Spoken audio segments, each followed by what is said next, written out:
Bismillahirrahmanirrahim. Assalamualaikum warahmatullahi wabarakatuh. Kembali lagi bersama saya Septiasa Munsiri. Saya di sini akan membahas soal tentang uji kompetensi kepatuhan menikah bedah. Di sini ada beberapa soal yang akan saya jelaskan dan kita bedah bersama-sama ya teman-teman. Di mana ini soal pertama, seorang laki-laki berusia 56 tahun dirawat di ruang penyakit dalam dengan pneumonia. Hasil pengkajian fisik, pasien napas sesak, saluran napas ronhi pada paru kanan dan kiri. Irreguler dan terlihat penggunaan otot bantu pernapasan. Perawat sudah melakukan tindakan nebulisasi menggunakan ekspektoran, namun sekretnya masih sulit dikeluarkan. Terpasang oksigen NASA 3 liter per menit. Apakah tindakan perawatan selanjutnya? A. Mengatur posisi semi-polar. B. Melakukan fisioterapi dada. C. Melakukan auskultasi paru.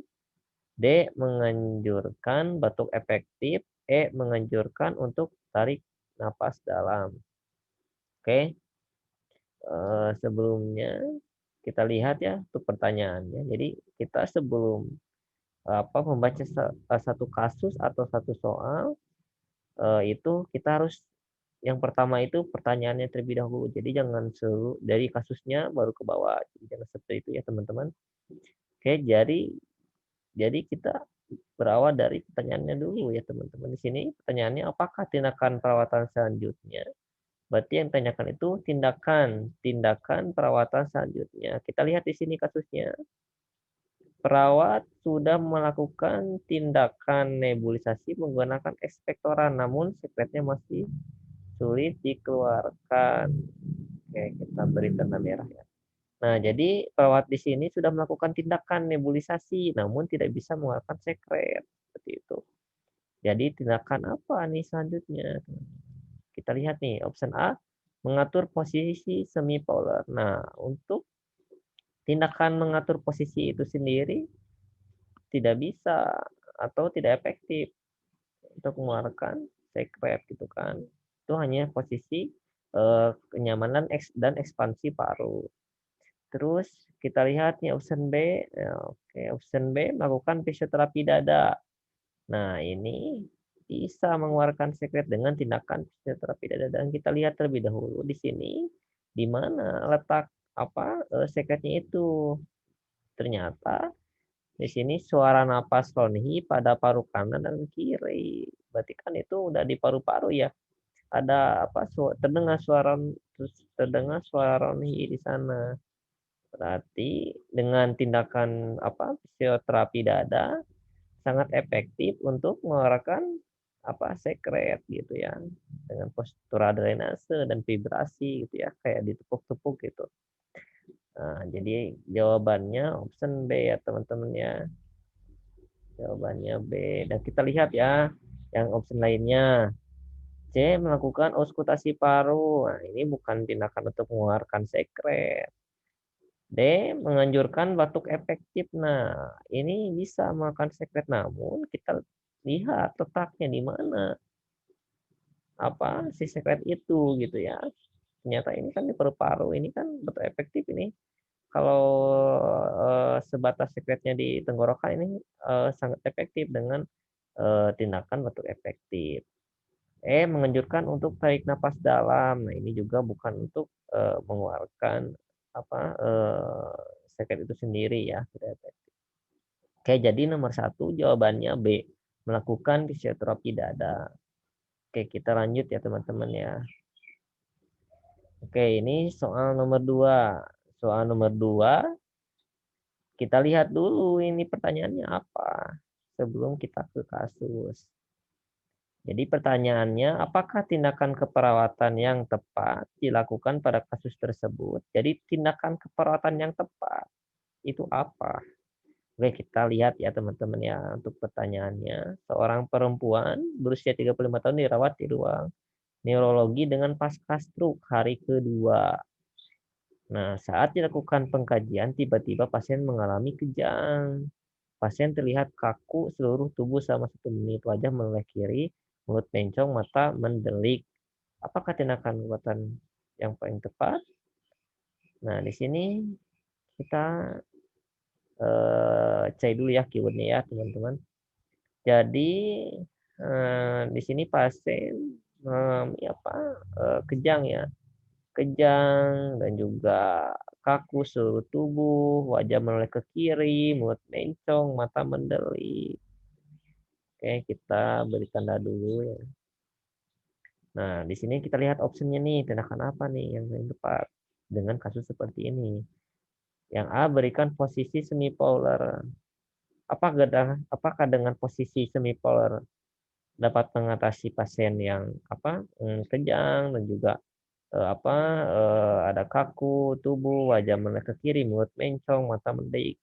Ini kan ditakutkan dapat gagal napas gitu ya. Karena dengan pasien seperti ini ditakutkan si lidahnya itu jatuh ke bawah gitu kan ya. Jadi bisa gagal napas ini pasien ini. Bisa terjadi aspirasi. Nah, untuk tindakan A ini tidak efektif ya untuk dengan kasus seperti ini. Dan yang B, observasi TTP ini juga tidak. Yang C, jauhkan benda tajam. Ini juga sama ya, teman-teman.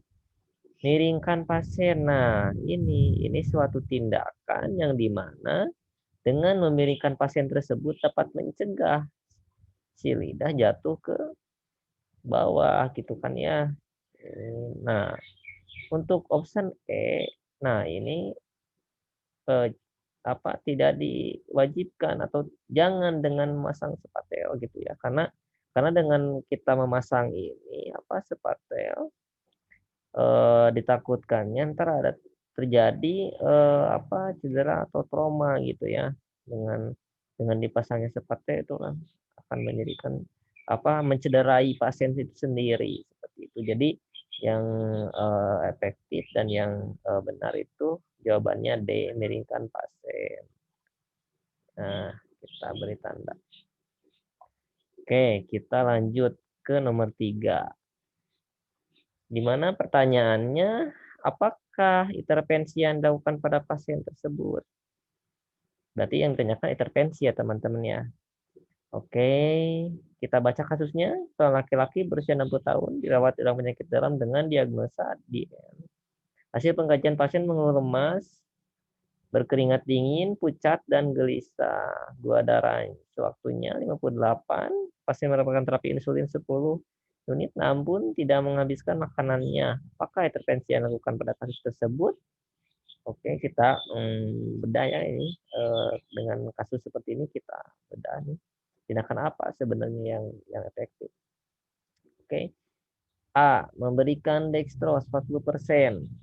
Nah, ini dengan kasus hipoglikemi ya, dengan kasus hipoglikemi kita lihat ini tuh mengeluh lemas, keringat dingin, pucat dan gelisah, gula darahnya 28. Ini kasus hipoglikemi ya teman-teman.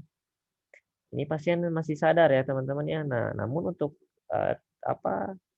sebenarnya bisa untuk memberikan dextrose 40% dengan kasus hipoglikemi, namun dengan pasien yang tidak sadarkan diri gitu kan ya. Di sini pasiennya ini sadar, ini mau lemas, keringat dingin, pucat dan gelisah, ini sadar. Berarti option A ini tidak tepat ya teman-teman ya. Terus nih option B, memonitor glukosa darah. Ini juga sama ya, bukan intervensi yang tepat ya, lakukan dengan kasus hipoglikemi. Ini kan udah ada nih nilai nilai glukosa darahnya ya teman-teman ya. Oke, ini juga bukan. Yang C, memberikan minuman manis. Nah, ini option C, ini tindakan yang tepat. Jadi, apabila kita menemukan suatu klien atau pasien DM yang memang dia itu sadarkan diri dan juga hipoglikemi gitu ya. Jadi tindakan yang tepat itu memberikan minuman manis gitu, teman-teman. Oke, kita lanjut ya ke nomor 4 nih, nomor 4. Nomor 4, seorang perempuan berusia 56 tahun dirawat di rumah sakit dengan diagnosis DM.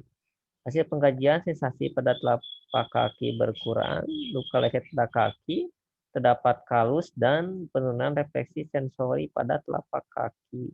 Pasien kadang suka minum manis dan berolahraga. Apakah pendidikan kesehatan utama pada kasus tersebut? Jadi di sini yang ditanyakan itu pencase-nya, teman-teman ya. Pencase-nya itu apa yang diprioritaskan di sini? Oke, kita lihat optionnya. A, menganjurkan berolahraga. B, memberikan edukasi tentang diet. C, memberikan edukasi perawatan kaki. D, memberikan edukasi tentang komplikasi diabetes. E, menganjurkan pasien untuk memantau gula darah secara rutin. Di sini kita lihat ya untuk keywordnya di sini. Ini ada sensasi pada telapak kaki berkurang. Ini ada luka leket pada kaki, ya. Ini leket pada kaki. Penurunan refleks sensori pada telapak kaki, gitu ya. Jadi di sini banyak ya ini eh,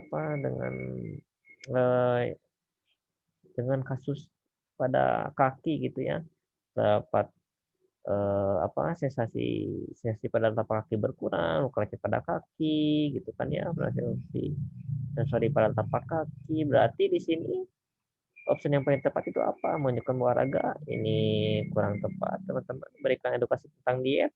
Ini juga sama. Nah, ini option C, memberikan edukasi perawatan kaki gitu. Karena kasus di sini apa udah merujuk ke sana gitu ya. Gitu data yang prioritas dan data yang terbanyaknya, berarti kita harus PMKes memberikan edukasi perawatan kaki. Oke, teman-teman, mungkin untuk pembahasan kepatuhan menikah bedah cukup sekian. Mudah-mudahan bermanfaat buat teman-teman ya yang akan melakukan uji kompetensi pada tahun sekarang. Mudah-mudahan teman-teman kompeten. Dari saya, mudah-mudahan bermanfaat untuk teman-teman. Oke, saya pamit. Terima kasih. Wassalamualaikum warahmatullahi wabarakatuh. Salam kompeten.